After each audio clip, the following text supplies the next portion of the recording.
The broadcast is now starting. All attendees are in listen-only mode.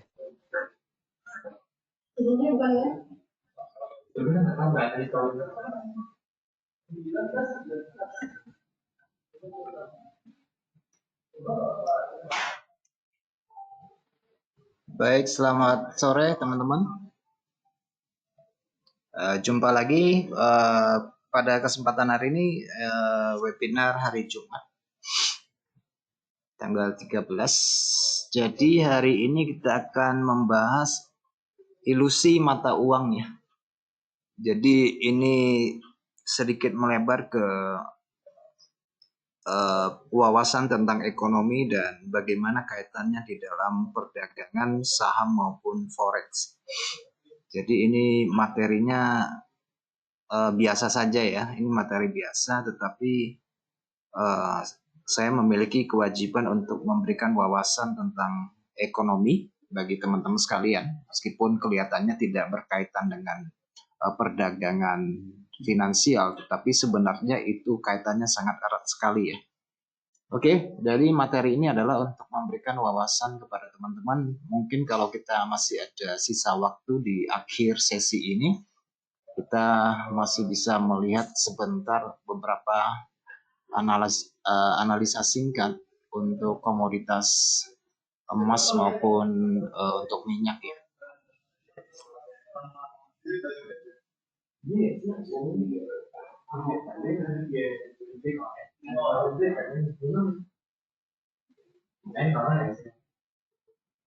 Edit.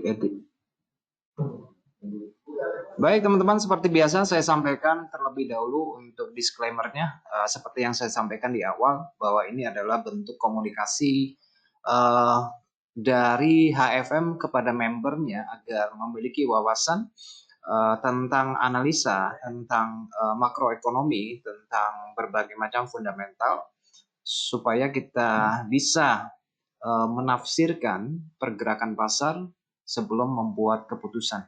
Dan tidak bosan-bosannya saya mengingatkan bahwa keberhasilan perdagangan itu ditentukan dari langkah kita untuk mencegah risiko. Segala bentuk produk finansial yang menggunakan leverage itu memiliki tingkat risiko yang tinggi. Karena risiko itu bersifat pasti, maka seyogyanya lah teman-teman itu membuat satu trading plan dengan manajemen risiko yang baik. Kisaran berapa sih risiko yang dipertanggungkan untuk membeli sebuah kemungkinan terhadap produk finansial yang teman-teman perjualbelikan. Oke, keberhasilan di dalam meminimalisasi risiko itu adalah langkah keberhasilan di dalam melakukan perdagangan. Oke, baik teman-teman, sepanjang siaran ini berlangsung, apabila terdapat gangguan baik secara visual maupun secara audio, saya minta kerjasama teman-teman untuk memberikan informasi kepada saya, dan demikian juga kalau itu terjadi dari pihak teman-teman, juga saya minta kerjasamanya untuk mengecek kembali device yang digunakan maupun pada line yang digunakan. Baik teman-teman, Anda bersama saya Adi Pangestu, analis dari HFM, akan mencoba untuk memberikan wawasan tentang ilusi mata uang secara singkat dan secara padat. Kalau saya menceritakan tentang pokok materi ini mungkin membutuhkan waktu yang berjam-jam ya teman-teman ya. Tetapi pada kesempatan ini saya berusaha untuk memadatkan ya. Jadi supaya tidak terjadi bias. Oke, sekali lagi teman-teman saya ingatkan bahwa ini adalah wawasan tentang ekonomi. Jadi ada baiknya teman-teman mencermati, meskipun ini pada prakteknya teman-teman sudah sering mengalami ya, karena ini tentang ilusi mata uang itu tersebar di dalam semua prospek kehidupan kita sehari-hari. Oke, baik teman-teman, perkenalkan ini adalah sebuah buku tulisan dari Irving Fisher tentang ilusi mata uang. Oke, ini adalah sebuah buku tulisan dari tahun 28 dari Irving Fisher. Nah, teman-teman, istilah ilusi uang atau money illusion itu dibuat di dalam sebuah buku dengan judul The Money Illusion. Seperti yang saya sebutkan, Fisher ini adalah seorang penulis ya, seorang autor. Ini berkaitan dengan satu kondisi di mana pada Perang Dunia Pertama ya, antara Perang Dunia Pertama dan Perang Dunia Kedua, itu terjadi yang namanya inflasi dan hyperinflasi. Maka dia membuat buku ini. Oke, ini sebagai tambahan informasi buat teman-teman. Meskipun ini adalah sebuah istilah yang diciptakan oleh Fisher, namun yang mempopulerkan istilah ini adalah seorang praktisi ekonomi dari Inggris yang pertama, John Maynard Keynes. Oke, jadi baik oleh Fisher maupun Keynes, kedua orang ini meyakini bahwa masyarakat itu cenderung mengabaikan nilai real ya, nilai sesungguhnya dari uang. Mengabaikan nilai sesungguhnya dari uang dan cenderung berfokus pada nominalnya ya. Cenderung berfokus pada angka-angka dari mata uang itu sendiri. Jadi mengabaikan nilai belinya ya, daya beli dari uang itu, hanya fokus pada angkanya saja. Jadi misalnya kalau anak-anak memilih untuk mendapatkan uang, dia lebih suka memilih yang angkanya besar seperti itu ya, tanpa memperhatikan kemampuan nilai beli dari uang tersebut. Nah, kira-kira itu maksudnya seperti itu ya, teman-teman ya. Kira-kira maksudnya seperti itu. Dari pendapat kedua orang ini, baik oleh Keynes maupun oleh Fisher, ada juga orang yang memiliki pandangan yang berbeda tentang ilusi mata uang ini. Ada juga orang yang tidak setuju dengan pendapat mereka berdua ini. Oke. Yang berseberangan dengan pendapat ini adalah orang-orang yang tidak mengabaikan nilai real suatu mata uang dan sadar akan daya beli setiap uang yang dipegang. Namun kelompok ini adalah kelompok yang kelompok yang kecil ya, minoritas ya. Jadi kelompok kecil minoritas itu adalah orang yang memiliki pikiran yang lebih cerdas, bisa membandingkan suatu nilai uang dengan inflasi yang terjadi pada saat apapun ya. Jadi orang-orang yang bisa membandingkan suatu nilai uang dengan inflasi, mengetahui daya beli dari uang, tingkat kenaikan dan kemampuan untuk membeli suatu barang atau jasa. Jadi ada yang setuju, ada yang tidak setuju ya. Nah, orang-orang yang bertindak secara rasional dengan cara memperhitungkan penurunan daya beli uang, biasanya itu karena inflasi. Mungkin teman-teman juga mengalami hal yang sama, terutama dari mungkin ibu-ibu ya, istri-istri Anda yang mengeluh ketika mengeluarkan uang 100 untuk pergi belanja. Mungkin kemarin dia mendapatkan barang dengan item yang cukup banyak. Tetapi uang 100 saat ini kalau pergi belanja mungkin mendapatkan item yang sama, tetapi volume atau masanya lebih kecil ya. Itu ya karena ada inflasi. Nah, teman-teman, kebanyakan masyarakat berfokus pada nilai pada angka nominalnya, bukan pada nilainya ya. Lebih dipengaruhi oleh jumlah nol yang banyak daripada kekuatan atau daya beli dari uang tersebut. Nah, itu yang dimaksud dengan ilusi mata uang. Nah, tentu saja teman-teman, ilusi mata uang ini terjadi pada semua aspek kehidupan. Juga terjadi pada perdagangan forex maupun pada perdagangan saham. Ya, ini sesuatu yang menurut saya sangat jarang diperhatikan oleh trader. Oke. Sangat jarang diperhatikan oleh trader yang hanya mengkalkulasi keuntungan secara angka, tidak mengkalkulasi secara persentase.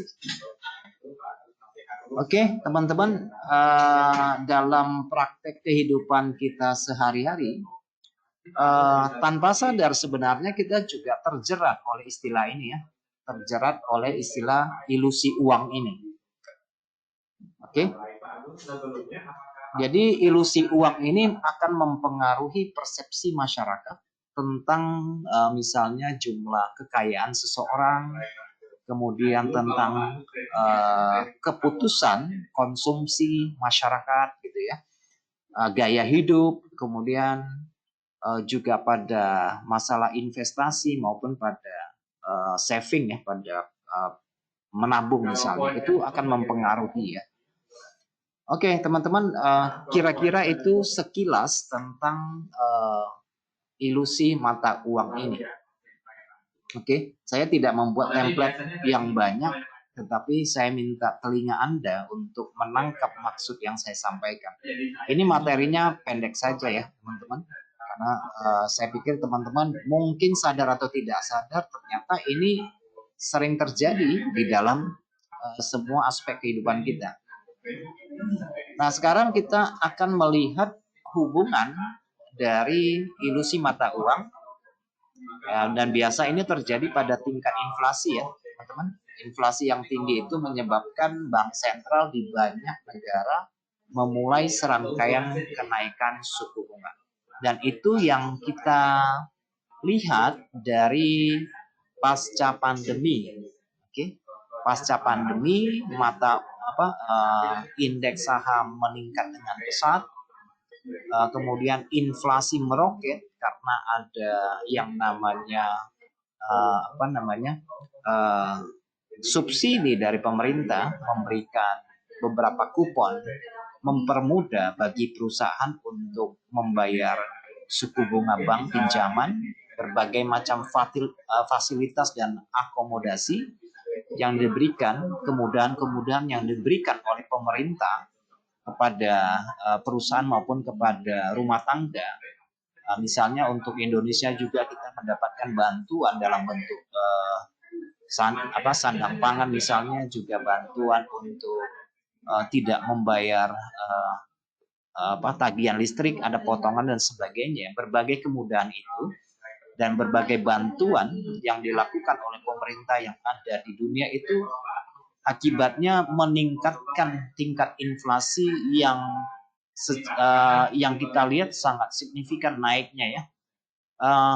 Kenaikan dari inflasi yang kita alami semasa COVID tahun 2020 di bulan Maret itu mengakibatkan bank sentral itu harus mengimbangi ya. Dengan tingkat suku bunga yang rendah, mereka memberi bantuan agar para perusahaan itu ikut terbantu dalam membantu pembayaran gaji karyawan, staf mereka, kemudian mempertahankan eksistensi dari usaha yang mereka kerjakan. Itulah bentuk-bentuk bantuan dari pemerintah kepada perusahaan, baik UMKM maupun pada rumah tangga.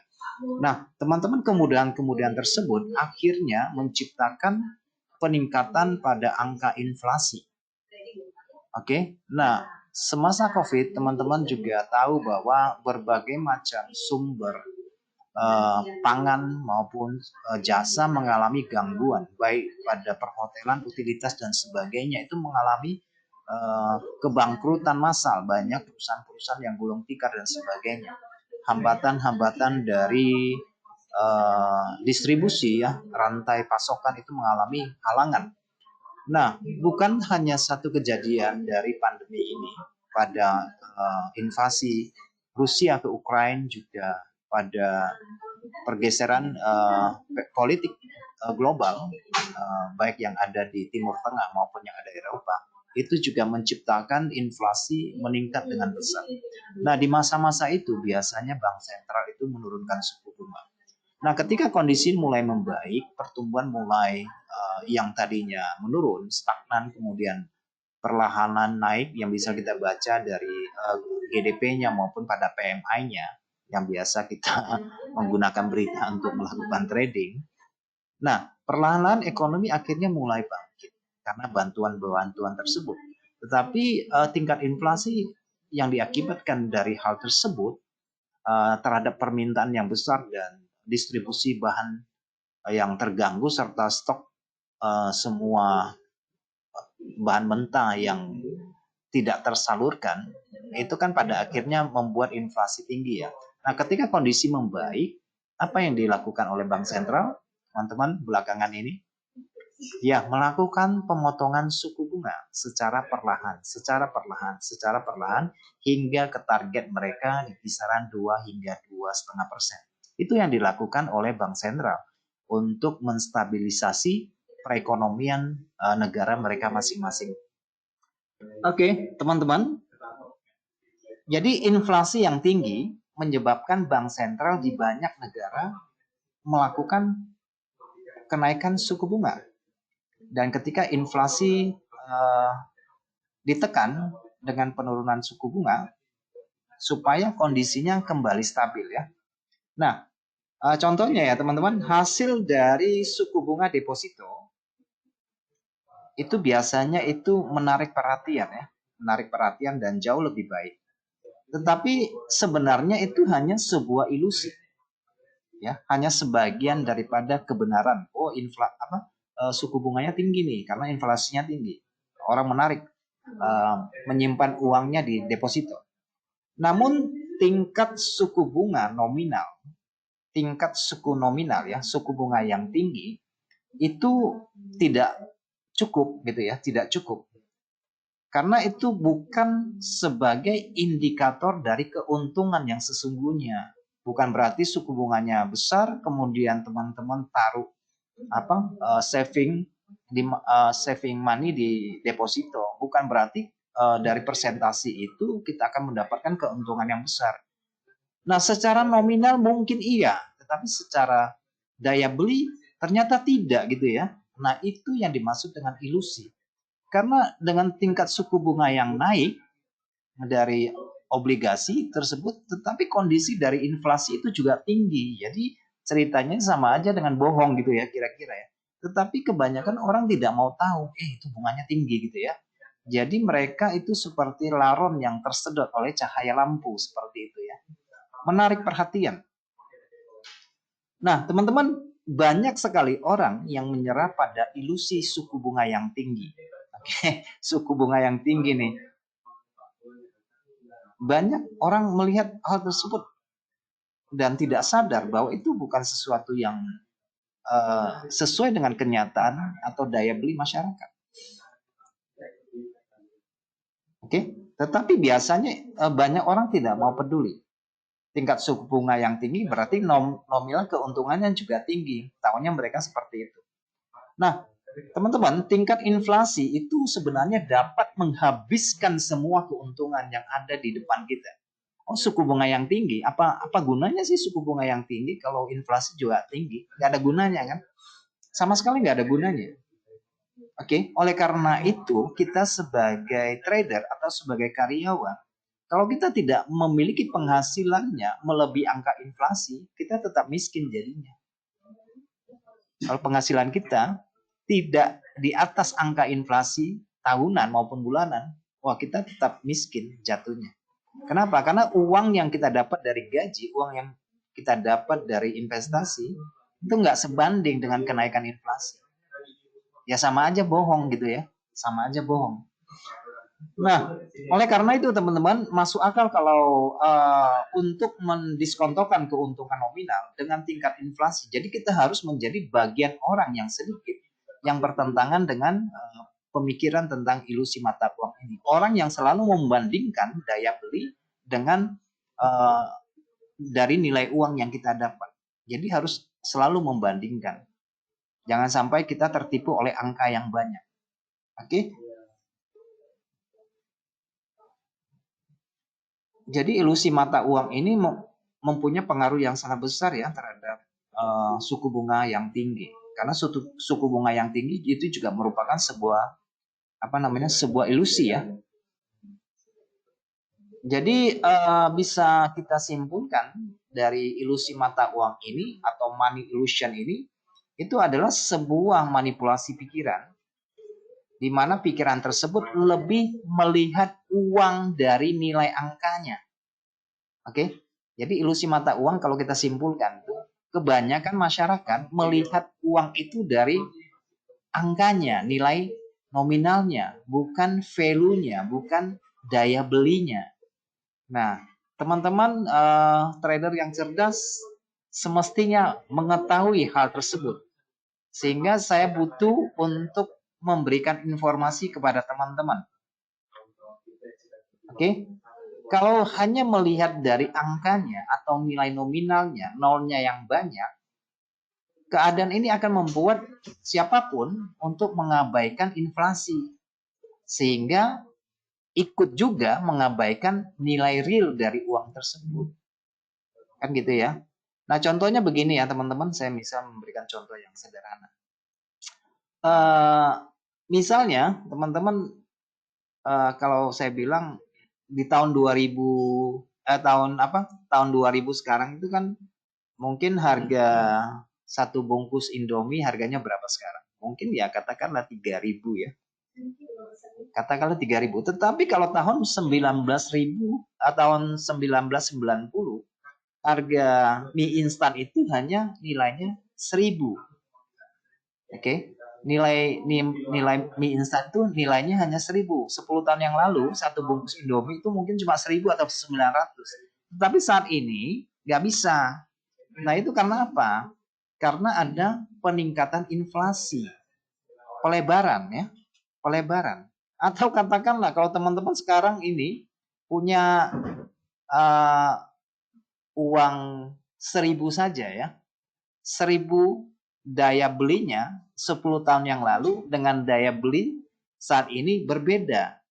Mungkin 1.000 rupiah di 10 tahun yang lalu masih waktu sekolah tinggi SMA atau SMP, 1.000 itu bisa membeli bakwan 2 biji kan kira-kira begitu ya. Tapi saat ini uang 1.000 nggak dapat.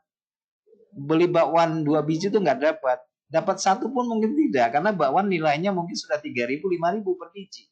Nah teman-teman, begitu dahsyatnya kenaikan inflasi harga barang dan jasa berbanding dengan terbalik dengan UMR maupun pendapatan kita, income kita itu selisihnya makin melebar. Nah, selisih atau spread yang semakin melebar akan semakin memberikan dampak pada kemiskinan secara keseluruhan.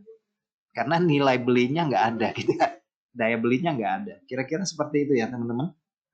Nah, ilusi uang yang saya katakan ini, itu orang tuh lebih suka melihat ya dari angkanya yang banyak daripada nilai beli sesungguhnya. Nah, itulah yang dimaksud dengan ilusi mata uang. Oke, nah teman-teman, dari hubungan ilusi mata uang dari tingkat inflasi yang tinggi yang menyebabkan bank sentral untuk menaikkan suku bunga, itu hubungannya nanti kan pasti larinya ke mana? Ke perdagangan kita kan sehari-hari, entah pada indeks, entah pada mata uang, entah pada emas. Pasti ada hubungannya di situ. Oke? Mungkin teman-teman menunggu data CPI ya kan, menunggu data PPI, menunggu data PMI dan sebagainya. Nah, semuanya itu adalah data-data yang membaca pergerakan ekonomi suatu negara secara utuh. Oke, penggabungan dari berita-berita tersebut, data-data tersebut pada akhirnya akan melahirkan satu pandangan tentang fundamental negara tersebut, bukan? Kan gitu ya. Data yang baik biasanya mendukung mata uangnya, data yang jelek biasanya akan menekan mata uangnya. Baik data apapun yang namanya data ekonomi. Oke, jadi semua elemen ini akan mempengaruhi secara total pandangan seseorang terhadap kondisi negara tersebut. Oke, teman-teman. Nah, sekarang bagaimana hubungan ilusi mata uang ini dengan upah? Teman-teman juga sering menunggu data non-farm payroll, menunggu data klaim pengangguran, menunggu data apalagi lowongan pekerjaan. Ini semuanya penting teman-teman karena ada hubungannya dengan ilusi mata uang ini. Kira-kira begitu ya. Misalnya begini teman-teman ya. Mungkin setiap orang lahir sebagai karyawan, sebagai pejabat, sebagai PNS misalnya, macam-macam, berbagai macam profesi, atau dia sebagai usahawan, macam-macam profesi. Namun pada di dalam korporasi, ya misalnya di dalam korporasi, perusahaan-perusahaan itu atau bos-bos dari perusahaan, entah apapun itulah sektor yang mereka kerjakan, entah baik itu barang dan jasa, entah pada perusahaan minyak, perusahaan pertambangan, segala macam jenis perusahaan yang ada. Nah, para bos ini atau pemilik perusahaan ini biasanya menggunakan ilusi mata uang ini untuk iming-iming, untuk menggait karyawan. Percaya apa enggak? Oke, dengan gaji sekian dari setiap lowongan pekerjaan. Ya kan? Gaji sekian. Nah, kadang-kadang kita nggak mengerti ya. Oh, pengennya cari gaji yang sekian, misalnya 10 juta per bulan. 20 juta per bulan. Jadi kita hanya melihat dari nilai angkanya, nggak lihat dari daya belinya. Atau yang gaji sekarang dengan tingkat inflasi, gaji 10 juta untuk per satu rumah tangga dalam satu bulan, sebenarnya itu kurang sekali teman-teman. Sangat kurang sekali. Gaji di bawah 10 juta ya, apalagi UMR. Itu hanya sekedar hidup. Hanya sekedar hidup, nggak bisa ngapa-ngapain. Apalagi punya rumah tangga ya, punya tanggungan yang lebih dari 2 orang atau 3 orang. Uang 10 juta tuh nggak cukup, nggak bakalan cukup untuk satu bulan. Kenapa? Karena daya belinya nggak ada. Barang-barang naik, inflasi. Kan gitu ya. Nah, dari upaya yang dilakukan oleh Kementerian Keuangan kemarin merencanakan untuk pemotongan angka, itu supaya kita terhindar dari ilusi mata uang ini. Teman-teman juga mengalami kok dalam trading. Kalau nilainya menggunakan dolar, hilang 10 dolar, 20 juta, 20 dolar, rasanya biasa saja. Karena teman-teman tidak mengkonversi dolar itu ke IDR. Jadi menganggap angka itu kecil, sebenarnya itu besar. Sama juga teman-teman yang menggunakan akun IDR dengan angka yang sangat besar sekali ya. Sekali untung biru satu papan ya kan, sekali rugi merah satu papan. Nah, itu ilusi teman-teman. Jadi ya kita juga harus kembali melihat tingkat inflasi dari income yang kita dapat dari trading. Oke. Ibaratnya kalau teman-teman satu hari tidak bisa mengumpulkan, oke, satu hari tidak bisa mengumpulkan, katakanlah 500.000, 50 dolar, itu sebenarnya kita akan stagnan di dalam trading. Oke, karena tingkat inflasi kita lumayan tinggi ya, meskipun ada penurunan saat ini. Oke. Baik teman-teman, di dalam praktek ilusi mata uang biasanya para pemilik perusahaan itu mengharapkan adanya kenaikan dari inflasi. Itu sudah pasti ya teman-teman. Nah, di sisi lain misalnya ada kenaikan upah, itu akan membuat bahagia bagi karyawan. Naik 500.000 senangnya minta ampun. Padahal nggak ada apa-apanya di situ ya. Kenapa? Karena daya belinya hilang. Karena inflasinya tinggi. Ya kan? Saya masih ingat dulu ya, masih kerja di perusahaan. Waktu naik gajinya cuma 500.000 dalam 3 tahun. Ya kan? Saya bilang barang-barangnya pada naik nih.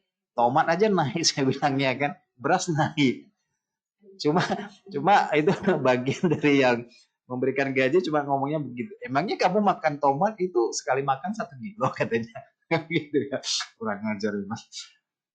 Nah, teman-teman di sisi lain kenaikan upah nominal itu tidak memiliki arti yang sesungguhnya. Karena tidak ada peningkatan nilai dari upah nominal tersebut. Uang yang diberikan kenaikan 500.000 itu tidak meningkatkan daya beli. Tetapi kebanyakan orang nggak mau peduli karena melihat dari angka nominal, angkanya yang banyak. Padahal daya belinya nggak ada, berkurang. Oke, nah itu banyak orang nggak sadar, bahkan cenderung mengabaikan kenaikan inflasi tersebut. Oke, jadi kalau kenaikan gaji cuma 500.000 dalam 3 tahun, nggak ada artinya teman-teman. 3 tahun tuh inflasi udah naiknya berapa persen. Nah itu yang sering digunakan oleh perusahaan. Oke, seolah gajinya naik, bertambah. Secara nominal iya, tapi secara daya beli nggak ada. Kira-kira begitu ya teman-teman ya. Kenapa? Banyak orang nggak tahu soal ini karena nggak ada edukasi. Karena di sekolah tidak diajarkan tentang cara untuk mencari uang, membandingkan nilai uang dengan daya beli. Ya kan, di sekolah kan cuma ceritakan tentang ekonomi secara umum, tidak mengajarkan kita sebagai individu bagaimana menghasilkan uang. Kan nggak ada ya, di sekolah kan nggak ada sama sekali. Oke, karena kalau namanya sekolah itu adalah satu upaya untuk menciptakan karyawan, bukan menciptakan bos. Kan gitu ya, menciptakan karyawan. Kalau sekolah itu menciptakan karyawan, bukan menciptakan pelaku usaha. Karena memang di sekolah itu nggak ada ngajarkan cara untuk mencari uang. Oleh karena itu memang harus sekolah khusus, kan gitu ya, kira-kira seperti itu. Baik, teman-teman, misalnya begini ya. Misalnya begini, contoh konkret dari hubungan ilusi mata uang di dalam soal gaji dan hubungan dengan inflasi, contohnya begini. Seorang karyawan atau seseorang cenderung akan merasa kurang atau merasa nggak adil. Kalau misalnya ada potongan dari gajinya, mungkin untuk bayar apalah ya kan, apalagi ya sekarang yang tapera itu kan, orang nggak senang, nggak ada yang senang kalau gajinya dipotong, nggak ada yang senang. Misalnya potongnya 2% aja dari gajinya kan, saat tidak terjadi inflasi. Oh inflasinya aman-aman nih, dipotong 2%. Orang akan keberatan. Nah, di sisi lain, seorang karyawan, pekerja, justru akan merasa senang, ya kan? Merasa senang saat upahnya naik dengan nominalnya tersebut ya. Misalnya upahnya naik 2%, mereka senang. Tetapi nggak ada artinya kalau inflasi di saat itu 4% gitu ya. Ya kan begitu kan? Inflasi 4%, upahnya naik 2%. Nggak ada tandingannya di situ, sama aja bual, sama aja bohong. Ya kan? Padahal dalam kenyataannya kondisi pemotongan gaji sebenarnya kalau gaji dipotong lebih menguntungkan daripada naik gaji. Potong gaji lebih bagus daripada naik gaji. Potong gaji di saat inflasi nggak tinggi atau malah turun itu jauh lebih bagus daripada naik gaji 2% tetapi inflasinya 4%. Nggak ada gunanya kan kira-kira begitu. Nah hal ini menyangkut dari daya beli dari uang tersebut. Oke. Nah dalam kasus ekonomi biasa ya, di dalam ekonomi kerakyatan ya, ekonomi sehari-hari. Nah, ilusi uang itu juga dipercaya sebagai salah satu penyebab mengapa harga nominal itu lambat berubah. Meskipun ketika inflasi telah menyebabkan harga realnya itu naik. Nah, sementara di dalam kasus ekonomi yang lebih kompleks, yang lebih dalam, ilusi uang itu juga dinilai dapat membenarkan hubungan negatif antara inflasi dan pengangguran. Oke, jadi semuanya tuh berhubungan ya teman-teman, semuanya berhubungan. Oke. Terima kasih ya atas waktunya. Oke ya teman-teman, saya tidak membahas semua aspek yang dipengaruhi oleh ilusi mata uang. Saya hanya mengambil beberapa contoh yang teman-teman ketahui, teman-teman rasakan setiap hari ya. Itu yang saya ambil sebagai contoh. Oke, sekarang hubungannya kepada perdagangan. Oke. Kepada saham, kepada forex, kepada komoditas. Oke. Ya, menurut saya ini mungkin lebih menarik perhatian ya gitu ya. Misalnya ya teman-teman, kita melihat kalau secara global secara global ya, ada beberapa negara yang mengalami hyperinflasi ya, di atas 10%. Ada yang lebih parah lagi ya, teman-teman. Ada yang lebih parah lagi. Contohnya Turki. Itu mencapai inflasi 76%. Oke, 76%. Belum lagi Zimbabwe itu ya, yang kalau membeli satu kaleng Coca-Cola itu baunya gerobaan gitu ya. Pakai gerobak bawa uang untuk hanya sekedar membeli satu botol Coca-Cola misalnya. Nah, belakang ini terutama dalam 3 tahun terakhir kita melihat bahwa yang paling mencolok adalah Turki terutama ya teman-teman, itu mengalami hyperinflasi sampai 76%. Itu gimana ceritanya? Gimana nilai uangnya tertekan seperti itu? Kan ngeri kan? Dan di saat tersebut nilai uangnya parah sekali turunnya ya. Sangat melemah mata uang tersebut terutama terhadap mata uang Amerika. Perbandingannya jauh. Nah, sekarang IDR mencapai 16.200. Kebanyakan orang menjerit-jerit. Ya kan?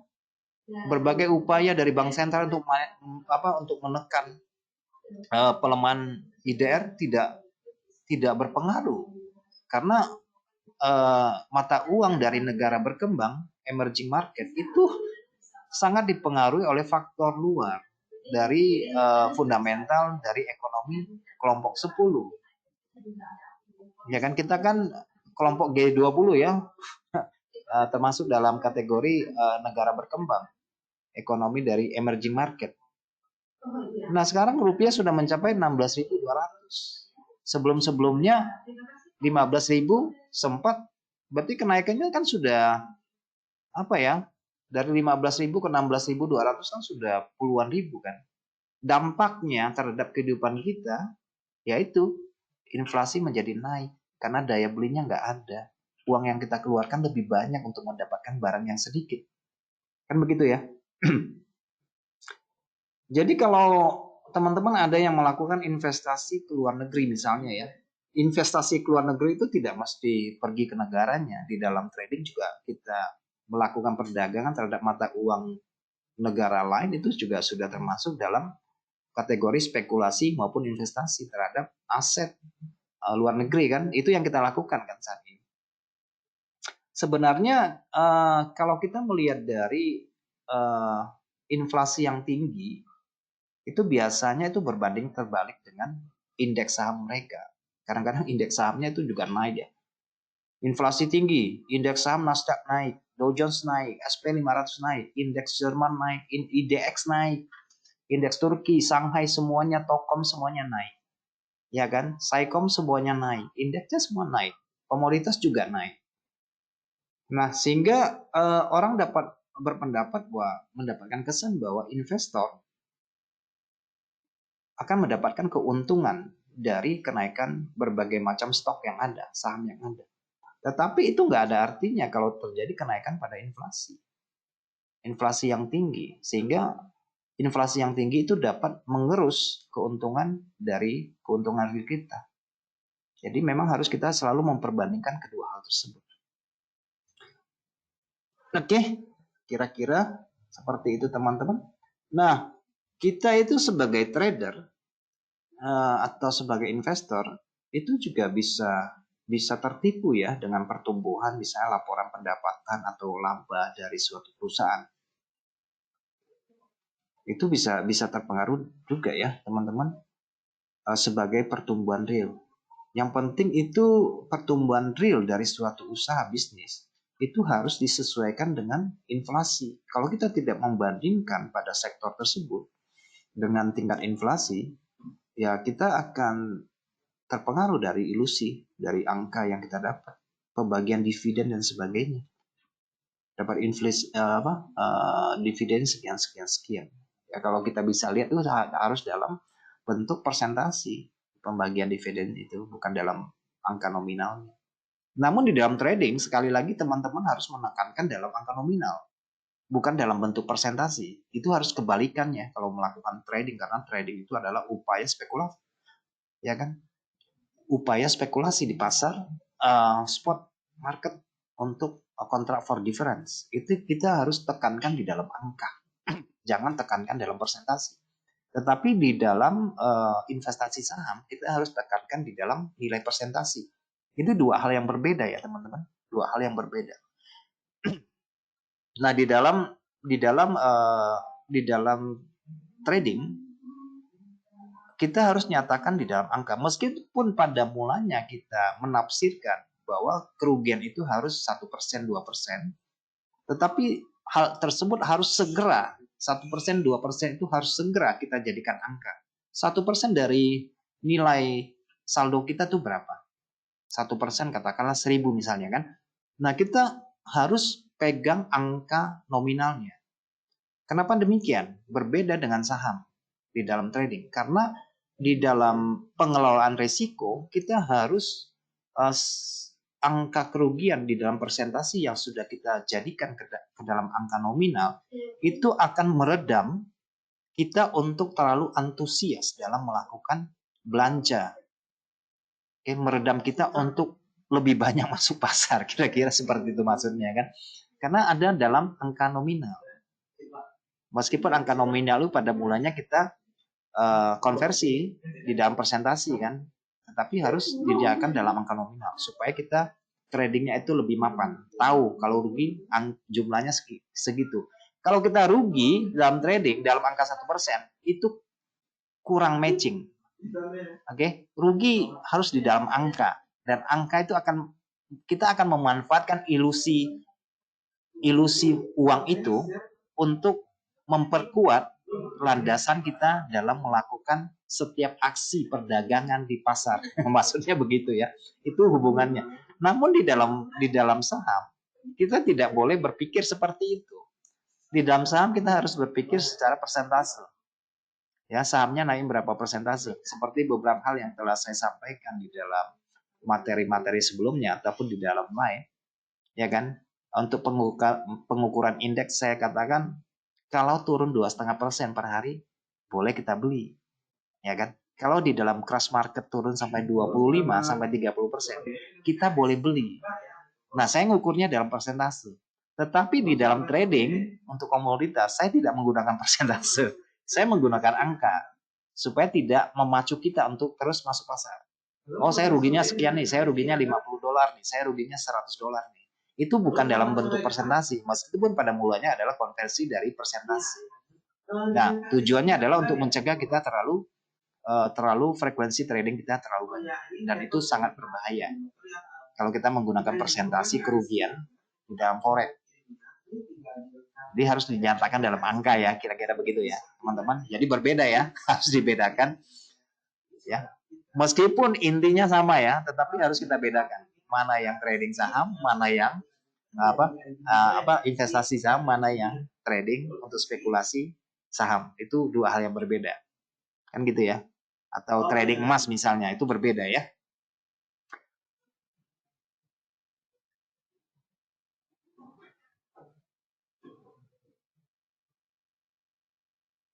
Gimana? Apa benar suara saya nggak ada sekarang? Saya merasa suara saya cukup jelas ya, karena saya sambil apa saya tuh dengar suara saya. Sambil itu saya sambil dengar suara saya, masa nggak dengar suaranya ya? Sekarang udah belum nih? Udah ya? Nah, saya mah kaget nggak ada suaranya. Oh gitu, siap. Oke. Atau begini ya teman-teman. Jadi oleh karena itu dampak inflasi terhadap kinerja investasi harus selalu diperhitungkan oleh kita ketika berinvestasi. Oke, itu sama aja teman-teman. Saya kan sering bercanda ya. Wah, ini rupiah 16.200 nih. Jangan depo nih, WD aja kira-kira begitu kan. Oh, kalau mau WD tunggu IDR menguat nih. Di angka berapa kan kira-kira begitu, atau menunggu dolarnya melemah nih baru boleh depo nih. Kalau harga sekarang ini rupiah lagi melemah, saat ini jangan depo tapi harusnya WD, kira-kira begitu kan. Saya sering bercanda seperti itu ya. Nah, itu sebenarnya ada kaitannya dengan ini, dengan inflasi dan ilusi mata uang. Kira-kira seperti itu ya. Jadi dampak inflasi terhadap kinerja investasi itu harus selalu diperhitungkan ketika siapapun untuk melakukan investasi. Jika tidak, ya kita akan tergoda oleh pertumbuhan nominal yang besar, tergoda untuk pertumbuhan angka yang besar di pasar saham, apalagi pada negara-negara yang mengalami inflasi yang tinggi. Jadi tingkat pengembalian rate itu harus selalu kita perhitungkan. Nah, misalnya IHSG menguat nih. Ya kalau IHSG menguat, kalau mata uang kita melemah ya nggak ada artinya kan, kira-kira begitu ya. Dolar IDR-nya melemah jadi pecundang misalnya, yang nggak ada artinya IHSG naik, ya kan? Secara nominal dia naik tapi nilai sahamnya kan menurun kan, kira-kira begitu ya. Ya karena yang tadi IDR-nya secara signifikan mengalami pelemahan. Jadi seorang investor dalam dolar terutama sebenarnya kehilangan uang meskipun menghasilkan keuntungan nominal yang dihitung ke dalam IDR kan, kira-kira begitu ya. Hubungannya timbal baliknya kan begitu. Nah, ini kan hal yang jarang kita perhatikan. Konsentrasi kita jarang perhatikan. Jadi teman-teman, maksud saya begini. Sebenarnya ilusi mata uang itu sering kita hadapi ya, terutama untuk para teman-teman yang melakukan deposit di dalam dolar. Ketika Anda melakukan deposit dalam dolar, katakanlah $1.000, Anda merasa enteng kalau kehilangan cuma angka nominal 2, hilang $20 ya biasa, $50 biasa. Tetapi kalau dikonversi ke dalam apa ya, ke dalam mata uang IDR, $50 itu angkanya sekitar 700-an ribu, dan 700-an ribu itu bisa membeli apa saja kan, kira-kira begitu. Namun di dalam satu klik, dua klik kehilangan seperti itu karena dalam jumlah nominal yang hanya kelihatan 3 digit atau 4 digit, teman-teman tidak merasa keberatan. Teman-teman sekali klik rugi $50, biasa saja misalnya. Itu berbeda ya dengan teman-teman Anda keluarkan uang sesudah dikonversi menjadi 750.000 misalnya. Anda langsung kehilangan 750.000 secara real, entah dicopet, entah dijamret, entah kehilangan di mana, Anda sangat kepikiran. Tetapi di dalam kehilangan $50 dalam trading, Anda tidak keberatan. Maksudnya begitu ya. Nah, itu dia. Jadi harusnya ada perbandingannya ke sana. Sama juga ketika seseorang menggunakan yang saya bilang tadi ya, dalam akun IDR, itu angkanya yang banyak, itu bisa menciptakan ilusi. Begitu dapat 100.000 atau 1 juta, angkanya menjadi digitnya 6. Waduh, rasanya banyak. Nah, itu tipuan ya, ilusi dari mata uang. Oke, teman-teman, jadi perlu kita perhatikan dan perlu kita ingat bahwa investor selalu memiliki pilihan di dalam melakukan investasi, atau spekulator memiliki pilihan yang bebas dalam melakukan perdagangan pada instrumen keuangan yang berbeda ya. Masing-masing orang bisa memilih A dan B, C. Nah, namun yang harus kita perhatikan selalu kembali tertuju pada tingkat rasio resiko dan imbalan, R-nya ini yang sering saya posting ini. Ini ruginya berapa pip nih, harus penarikannya dapat berapa pip nih. Kan kira-kira begitu kan. Kalau rugi SL-nya 70 ya minimal kita harus dapatkan 140. Itu yang harus, jadi tidak peduli dengan 1:2 ya teman-teman. Dengan rasio 1:2, teman-teman baru akan rugi dalam 10 kali trade. Dalam 10 kali trade nih ceritanya kan. Teman-teman itu rugi, itu hanya hitungannya 1%. Kalau 7 kali loss, 3 kali untung, 7 kali loss ya, ingat ya, 7 kali loss, 3 kali untung. Ya kalau secara persentasi baru ruginya 1%. Jadi kalau 6 kali salah, 4 kali benar, ya secara total dari 10 kali transaksi itu nggak rugi. Ya kan? Ya, saya percaya teman-teman memiliki tingkat win rate rasio yang lebih tinggi. Ya, mungkin ya teman-teman katakanlah mungkin berbanding terbalik, 7 kali untung 3 kali salah gitu kan, itu kan win rate rasionya tinggi. Dengan tingkat win rate rasionya yang tinggi dan dipadukan dengan rasio risk dan reward, wah itu Anda menjadi Superman di situ ya. Tahan terhadap MC. Ya kan? Nah, itulah yang saya selalu sarankan kalau trading, ya cukup 1, 2, 3 aja. Jangan dor-doran, karena itu akan menjadi senjatamu untuk bertahan dan survive di dalam perdagangan CFD, contract for different ini, yang bisa buy, bisa sell ini. Win rate rasionya oke, RR-nya oke. RR-nya nggak usah muluk-muluk lah ya, 1:2 aja.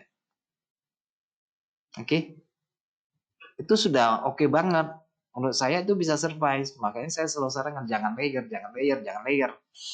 Cukup 1, cukup 2, cukup 3. Jangan lebih dari itu. Supaya rasio risknya itu terkontrol. Nah, dengan demikian, ya itu akunmu akan bertumbuh. Karena keberhasilan di dalam mengontrol resiko itu juga keberhasilan dalam melakukan perdagangan. Jadi kuncinya itu di resikonya ya. Kira-kira seperti itu teman-teman.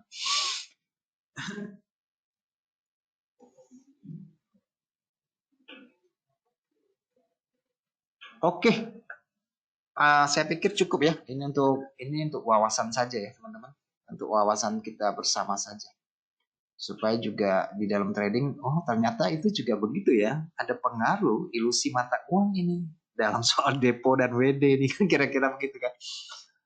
Nah ini kira-kira summary-nya ya, kesimpulan seperti ini ya teman-teman. Jadi ilusi uang atau ilusi tingkat suku bunga yang itu saling berkaitan. Nah, dalam kedua kasus ini ilusi uang dan ilusi suku bunga, yang katakan suku bunga depositnya naik, suku bunganya tinggi, itu juga sering dimanfaatkan oleh trader yang melakukan carry trade ya. Untuk saat ini suku bunga yang rendah di mana? Oh, suku bunga yang rendah itu ada di Jepang. Pinjam uang di sana untuk diinvestasikan kepada negara yang memiliki tingkat suku bunga yang cenderung meningkat. Nah, itu carry trade. Nah, ilusi uang dan ilusi tingkat suku bunga ini kedua hal yang saling berkaitan ya teman-teman. Ya, antara konsumen maupun investor itu menilai nilai nominal. Oke, mereka lupa hal-hal sepele seperti dampak inflasi yang mengubah tingkat harga real maupun terhadap pada daya beli. Oke, nah hal ini mempunyai konsekuensi terhadap anggaran rumah tangga dan portofolio di dalam investasi. Oke, dalam anggaran rumah tangga, menyerap pada ilusi uang dapat menyebabkan pekerja memperoleh penghasilan lebih sedikit secara real karena upah mereka tidak mengikuti inflasi. Jadi maksudnya kenaikan upah itu ya kalau tidak diikuti oleh tidak mengimbangi kenaikan inflasi itu sama aja dengan nggak naik gaji, kira-kira seperti itu. Ya bagi investor ilusi uang dan suku bunga dapat menyebabkan keuntungan nominal berubah menjadi kerugian nyata. Ya mungkin dalam trading kita berhasil mendapatkan sejumlah uang, angkanya sekian-sekian. Tetapi kita juga harus membandingkan dengan tingkat daya beli karena faktor inflasi tersebut. Oke teman-teman, untuk selalu mengkonfirmasi. Karena di dalam trading teman-teman memasukkan uang ke dalam nilai dolar sehingga digitnya menjadi lebih sedikit, itu bisa memanipulasi kita sehingga Anda tidak merasa sakit kalau kehilangan $100, $200, $300, Anda tidak kesakitan. Kenapa? Ya karena manipulasi tentang ilusi mata uang ini, di mana digit manusia lebih suka melihat digit nolnya, angkanya lebih banyak, gitu ya. Oke, kira-kira itu ya teman-teman yang ingin saya sampaikan, dan selanjutnya mungkin kita perlu melihat emas sebentar ya, karena kita masih ada sisa waktu sedikit ya. Dan apa yang saya sampaikan pada hari ini saya berharap itu dapat memberikan manfaat buat teman-teman berpikir lebih waspada di dalam mengelola uang ya, lebih cerdas, lebih bijaksana. Jangan membuang uang di dalam trading ya teman-teman, karena kita akan melakukan seperti lingkaran setan nanti. Itu yang ingin saya sampaikan, dan untuk sisa waktunya teman-teman kita bisa coba kita lihat apa ya, lihat kepada chat sebentar ya untuk melihat kemungkinan hari ini. Barangkali. Oke, barangkali. Oke, teman-teman, sebagaimana yang teman-teman lihat untuk pergerakan emas ya, Saya cuma lihat emas karena ada sisa waktu sebentar ya. Untuk time frame daily ya teman-teman, ini harga masih di dalam konsolidasi, range konsolidasi.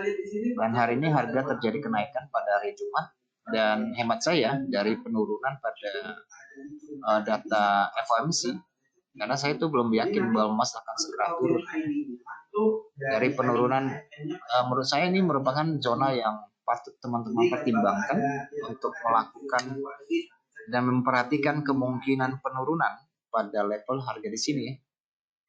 Karena harga saat ini mungkin sudah runningnya di atas angka 200 atau 300 ya. Sekitar 295 untuk hari ini, sudah mencapai 300. Oke teman-teman, kalau ada kesempatan melakukan penjualan ini, silakan perhatikan di sini apakah ada pembentukan pola jual ya pada level ini ya. Pembentukan pada level ini, teman-teman perhatikan di sini. Makanya tadi saya kasih tanda apa? Tanda seru, bukan untuk seru jual ya di sini ya. Saya kasih tanda seru di grafiknya tadi. Saya kasih tanda seru. Jadi kemarin saya sudah ngomong ketika berita semalam ya tentang PPI. Ini level sell pertama, maka kemungkinan ini bisa menjadi level sell yang terakhir. Hasilnya di atas saja. Tetapi di sini teman-teman harus memperhatikan kemungkinan dari pola pembalikan di sini. Nah sekarang ini kan sudah jam berapa ya? Mendekati jam 6 ya. Ini nanti entah di jam 6 menjadi candle yang lebih kecil atau bagaimana ya di sini, coba minta perhatiannya. Nanti tinggal dicek aja dari frame kecilnya di 15 menit. Oke, cek di 15 menit, mungkin sampai di level 50%. Nanti dicek aja di sini ya, cek ada pola pembalikan. Karena ini terjadi kenaikan masif pada sesi Eropa. Oke, pada time frame daily teman-teman lihat.